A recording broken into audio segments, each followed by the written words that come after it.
बिस्मिल्लाहिर्रहमानिर्रहीम। अस्सलाम वालेकुम। साफी पेंसिल के साथ मैं हूं जुल्करनैन शेख। कुफर टूटा खुदा खुदा करके। जी हां, पाकिस्तान की क्रिकेट टीम ने 3 सालों बाद किसी टीम को टेस्ट मैच में हरा दिया। जी हां, ये वही इंग्लिश टीम है जिसने मुल्तान में पहले टेस्ट के दौरान पाकिस्तानी क्रिकेट टीम का वो बुरा हाल किया कि पूरी तारीख क्रिकेट 150 साल क्रिकेट की तारीख के रिकॉर्ड टूट गए। उन्होंने 823 रन बनाए, ट्रिपल सेंचुरियां की और दे मारते 4.5 पाकिस्तान, जो कि पहले ही क्लीन स्वीप हार चुका था बांग्लादेश से, उसकी इज्जत का दवाला निकाल दिया। अब दूसरे टेस्ट मैच के अंदर पाकिस्तान की क्रिकेट टीम ने अपनी उस शिकस्त का बदला कह सकते हैं ले लिया, लेकिन इस दूसरे टेस्ट मैच की जीत ने एक बात तो साबित की है कि पाकिस्तान का जो क्रिकेटिंग सिस्टम है उसमें खामियां नहीं, उसमें कोताहियां नहीं, उसमें जानबूझकर लोगों को इग्नोर किया जा रहा है। लोगों को जो प्लेयर टीम में आ सकते हैं उन्हें नहीं आने दिया जाएगा। बिल्कुल यही सबूत पेश करने के लिए सिर्फ 2 नाम काफी हैं। नवान अली, जो कि एक ऐसे स्पिनर के तौर पर आए कि हर कोई अब उनके नाम से वाकिफ है, और साजिद खान। ये दोनों स्पिनर आखिर इतनी लेट पाकिस्तान क्रिकेट टीम में आपको क्यों नजर आ रहे हैं? और इन्होंने आते ही पहले टेस्ट मैच में एक ऐसा रिकॉर्ड कायम किया जो कि दुनिया क्रिकेट की टेस्ट हिस्ट्री में भी एक बड़ा रिकॉर्ड है। और वो रिकॉर्ड ये है कि 7वीं बार दुनिया टेस्ट क्रिकेट की दुनिया में किसी भी टीम के सिर्फ 2 बॉलर्स ने बॉलिंग की और उन्होंने पूरी टीम को 10 विकेटें उस इनिंग्स की ली और पूरी टीम को आउट किया। ये वही पाकिस्तानी क्रिकेट टीम है जब इसी मुल्तान के अंदर पहला test match Pakistani cricket team खेल रही थी, जो उस वक्त लगता नहीं था कि पाकिस्तान के बॉलर्स में इतनी इस्तात हो, इतनी एबिलिटी हो, इतनी कैपेबिलिटी हो कि वो इंग्लिश टीम को 2 बार छोड़े 1 बार आउट कर सके। और अब ऐसा हुआ। 2 चीजें इसमें बहुत ज्यादा काबिले गौर है, और वो 2 चीजें हैं। एक तो क्या पाकिस्तान की जो क्रिकेट बोर्ड के मैनेजमेंट के लोग हैं, क्या उनको क्रिकेट की समझ बूझ नहीं, या फिर वाकई क्रिकेट को चलाने वाले लोग क्रिकेट को जानते नहीं। वो बात है होम कंडीशंस का एडवांटेज लेना। पहली बार हमें लगा कि हमने होम कंडीशंस का एडवांटेज लिया, और इससे पहले 3-4 साल से लगता ऐसे था कि पाकिस्तान की क्रिकेट टीम जब अपने होम ग्राउंड पर खेलती है तो उसको अपनी होम कंडीशंस का ही नहीं पता। इसमें एक किरदार बिल्कुल जो चीफ क्यूरेटर रिसेंटली ऑस्ट्रेलिया से आए टोनी हेमिंग, उसका बहुत बड़ा एक किरदार है कि उन्हें जब यह टारगेट दिया गया कि स्पिनर्स के लिए विकेट बनानी है, तो उन्होंने वो मुल्तान की वही पिच ली, वहां पर बड़े बड़े पंखे लगाए, पानी लगाकर उसको सुखाया ताकि क्रैक्स जो है वो निकले, और उसका फायदा भी हुआ। सो पाकिस्तान की क्रिकेट की हिस्ट्री के अंदर अगर आप तारीख देखेंगे तो पाकिस्तान हमेशा अपने होम ग्राउंड पर एडवांटेज स्पिन बॉलिंग का लेता है, लेकिन अब की बार हमें पिछले 2-3 सालों से स्पिनर्स नजर ही नहीं आ रहा। एक पाकिस्तानी टीम जो बड़े बड़े स्पिनर्स अब्दुल कादिर, मुश्ताक अहमद, सुफियान मुश्ताक, सईद अजमल, तारीख बड़ी बड़ी है पाकिस्तान का स्पिन बॉलिंग अटैक। ऐसा होता था कि ऐसे स्पिनर्स होते थे जिनको जादूगर कहा जाता था, लेकिन पिछले कुछ सालों से हमें ये जादूगर नजर नहीं आ रहे थे। ये जादूगर मौजूद थे, ये जादूगर पाकिस्तान की क्रिकेट के अंदर प्रोड्यूस हो रहे थे, लेकिन इन जादूगरों को ऊपर बैठे कोई जादूगर जादू से साइड पर किए जा रहे थे। पहले मैं आपको थोड़ी सी साजिद खान की हिस्ट्री बताता चलूं। खैबर पख्तूनख्वा पेशावर से इनका ताल्लुक है। 2016-17 से ये अब इनकी उम्र 31 साल 44-45 दिन हो गई है, लेकिन 2016-17 से ये नेशनल टीम में आने के लिए पर तोड़ रहे थे। यानी कि आज से 7-8 साल पहले जब इनकी उम्र 23-24 साल थी, लेकिन वही जो कहते हैं ना मुसलसल परफॉर्म कर रहे थे, फर्स्ट क्लास क्रिकेट में परफॉर्म कर रहे थे। और इनको बड़ी मुश्किल से एक चांस मिला 2021 में जनूबी अफ्रीका के खिलाफ सीरीज जब पाकिस्तान में थी, लेकिन इनको खिलाया नहीं गया। और उसके बाद इनको चांस मिला जिम्बाब्वे के खिलाफ, उसमें इनको 1 मैच मिला। और उसके बाद जब बांग्लादेश के खिलाफ ये खेले तो उस वक्त इन्होंने 8 खिलाड़ियों को आउट किया, लेकिन बस 1 मैच के बाद इनको भूला दिया गया। और बड़ी ज्यादती तो हुई नवान अली के साथ। जी हाँ, अब तो वो एक उनकी उम्र जो है वो 38 साल हो चुकी है और अब उनको तो सलूट पेश करना चाहिए। उन्होंने उम्र के इस हिस्से में आपने मौका दिया, उन्होंने साबित किया कि वो एक वर्ल्ड क्लास स्पिनर है। जी हाँ, नोमान अली को, वैसे ये इनका ताल्लुक सिंध हैदराबाद से है, नोमान अली को मुसलसल इग्नोर किया जाता रहा। पाकिस्तान की फर्स्ट क्लास क्रिकेट में उन्होंने 405 विकेटें ले रखी हैं, 405 विकेटें, लेकिन सिलेक्टर साहिबान की नजर में नहीं आए और वो बेचारे भी पहली बार उनको मौका मिला जब जनूबी अफ्रीका की टीम पाकिस्तान के टूर पर आई थी 2021 में, और उन्होंने उस मौके को जाने नहीं दिया और उसमें उन्होंने अपनी बेहतरीन बॉलिंग की थी। सो पाकिस्तान के ये जो दो स्पिनर है नोमान अली और साजिद खान, ये कई सालों से दरियाफ्त हो चुके थे, लेकिन इनको अब दानिस्ता अंदाज में इग्नोर किया जाता रहा और इब्रार खान को किस वजह से ज्यादा आगे लाया गया ये अल्लाह ही जानता है। और अल्लाह ताला उनको सेहत दे इब्रार साहब को, उनकी सेहत में खराबी की वजह से हम शुक्र स्पिन बॉलिंग पे आए और दो स्पिनर्स ने आपको पूरी मैच की काया पलट कर दे दी।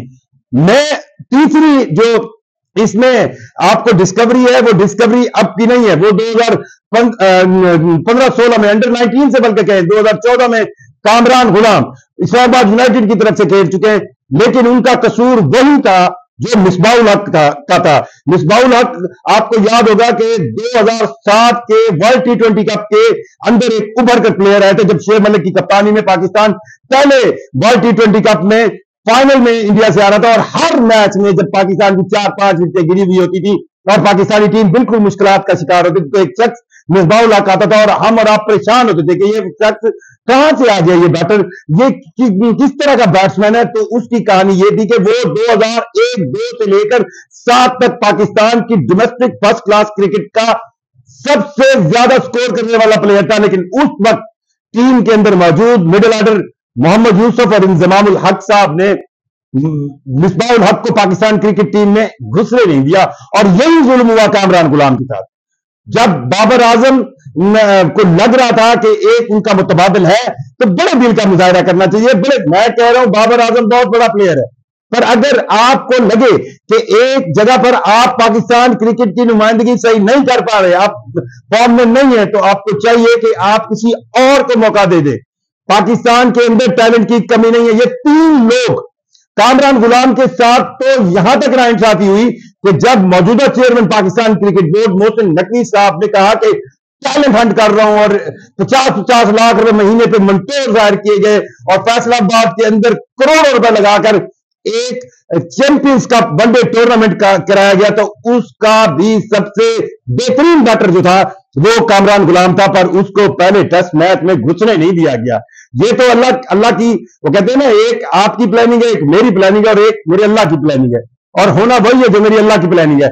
सो ये तो आपको कहते हैं ना, कब तक आप किसी को रोक सकते हैं जब अल्लाह की जात चाहे किसी को इज्जत दे। तो कामरान गुलाम, नोमान अली और साजिद खान, ये 3 प्लेयर्स साल हर साल से पाकिस्तान की क्रिकेट को, पाकिस्तान क्रिकेट टीम की सिलेक्शन कमेटी को, पाकिस्तान क्रिकेट बोर्ड को मयसर हैं, मयसर थे, पर इनको इग्नोर किया जाता रहा। और अभी भी जैसे ओपनिंग में हुरैरा है, हमारे पास 2-4 ऐसे नाम अच्छे पड़े हैं जो डोमेस्टिक की परफॉर्मेंस देकर थक गए, लेकिन पाकिस्तान क्रिकेट बोर्ड के अंदर मौजूद जो एक मखसूस लॉबी है वो उन्हें टीम का हिस्सा नहीं बनने दे रही।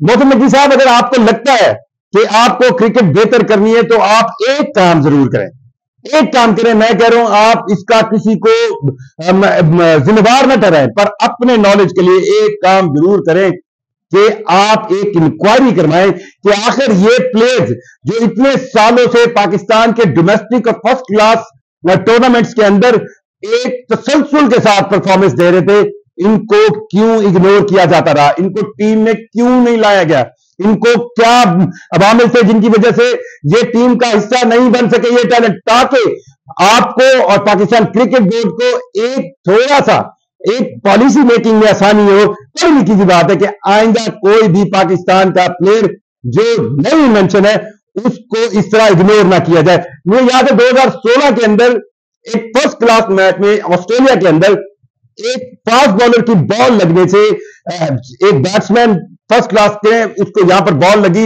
हालांकि उसने हेलमेट पहना हुआ था, और उस बॉल लगने से उस बैट्समैन की ग्राउंड के अंदर ही हलाकत हो गई। उसकी हलाकत के बाद जो शख्स सबसे ज्यादा धाड़े मार कर रहा था वो बॉलर था जिसने वो बॉल कराई थी। अब इस मामले में कोई भी कसूरवार नहीं था, लेकिन इस वाक्य के 5 दिन बाद ऑस्ट्रेलियन क्रिकेट बोर्ड ने एक इंक्वायरी कमेटी तश्कील दी, जिसको एक बड़ा बजट दिया गया, और उस इंक्वायरी कमेटी को जो TOR दिए गए, टर्म्स ऑफ रेफरेंस के, उन्होंने करना क्या है, उसमें पहली लाइन ये लिखी गई थी कि इस इंक्वायरी का मकसद इस हादसे या मौत का किसी को जिम्मेदार ठहराना नहीं, बल्कि इस इंक्वायरी का मकसद क्रिकेट के गेम को और महफूज बनाना है।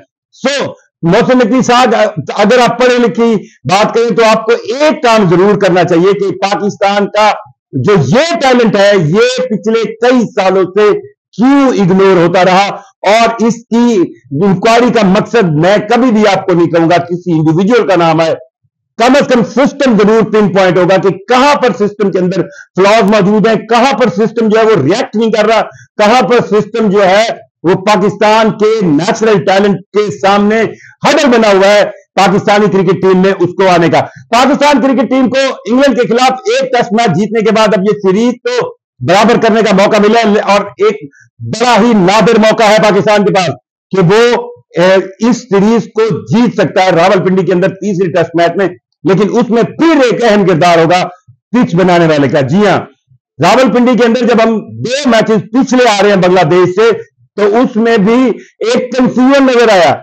वो कंफ्यूजन ये था कि रावलपिंडी की विकेट पूरे पाकिस्तान, वैसे तो पाकिस्तान की जो पिचें हैं वो स्लो पिचें हैं, वो इतनी कोई फास्ट बॉलर्स को सपोर्ट नहीं करती, लेकिन रावलपिंडी की विकेट एक ऐसी विकेट थी जो कदरे सपोर्टिव थी। और उस वक्त जब नए नए चीफ क्यूरेटर आए थे तो उन्हें यह कहा गया कि नहीं, हमें इस विकेट को स्पिन बॉलिंग अटैक के लिए या उनके लिए सपोर्टिव बनाना है, और वो कंफ्यूज हो गए। सो जो क्यूरेटर है उसके साथ सिलेक्टर्स को बैठना चाहिए और वाकई अपने होम कंडीशंस का एडवांटेज लेना चाहिए, और एक ऐसी विकेट बनानी चाहिए जिसमें आपको लगता हो कि आप इंग्लिश टीम को पकड़ लेंगे। और ये कोई वो कहते हैं ना बेईमानी नहीं है, ये दुनिया है क्रिकेट में। जब भी किसी टीम की होम सीरीज होती है उसको होम ग्राउंड का एडवांटेज होता है, उसको होम ग्राउंड में मौजूद तमाम चीजों का, पिच का, वेदर का, क्राउड का ये एडवांटेज होता है। तो ये एडवांटेज को अगर आप यूटिलाइज करेंगे तो हर टीम, अगर आप इंग्लैंड में खेलने जाते हैं तो इंग्लिश क्रिकेट बोर्ड को पता है कि उनकी टीम की स्ट्रेंथ क्या है, आपकी क्या कमजोरियां, वो अपनी पिच उसी तरह बनाते हैं। तो इसी तरह हमें भी ये हक हासिल है, और हमने बड़ी बेवकूफाना अंदाज में बांग्लादेश को क्लीन स्वीप एक सीरीज उनसे हारे। उसके बाद जो इंग्लिश, पता नहीं किसने मशवरा दिया कि जनाब आप एक बैटिंग ट्रैक बनाएं और आप बहुत सारे रन कर लें, औकात आपकी ये निकली कि आप एक बार भी इंग्लिश टीम को आउट नहीं कर सके, और इनिंग्स और कितने रनों से आप मैच हार गए। लेकिन अब आपने अकल की और स्पिन बॉलिंग ट्रैक बनाया, जिसपे मैं सलूट पेश करता हूं कि साजिद खान और नुमान अली ने यह साबित किया।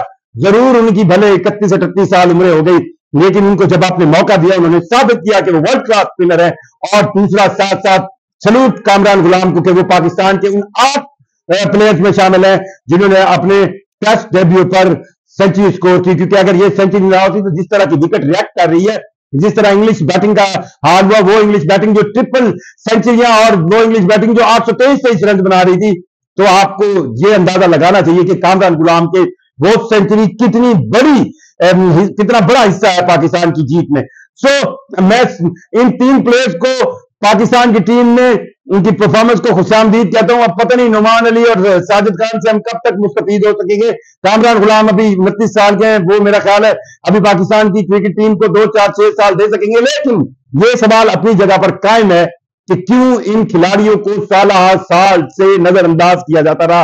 और अगर इसकी एक ऐसी इंक्वायरी हो कंस्ट्रक्टिव, पॉजिटिव, जिससे हमें यह पता चल जाए कि पाकिस्तान की क्रिकेट के अंदर क्या ऐसे अवामिल हैं, क्या ऐसी पॉलिसी मेकिंग में खला है कि जिससे हमारा जो टैलेंट नीचे एक मुस्तकिल अंदाज में आ रहा है, पर वो पाकिस्तान क्रिकेट टीम तक पहुंच क्यों नहीं पा रहा। इससे पाकिस्तान क्रिकेट की मुस्तकबिल में बेहतरी जरूर होगी। मुझे जुल्करनैन शेख को इजाजत दीजिए। अल्लाह हाफिज।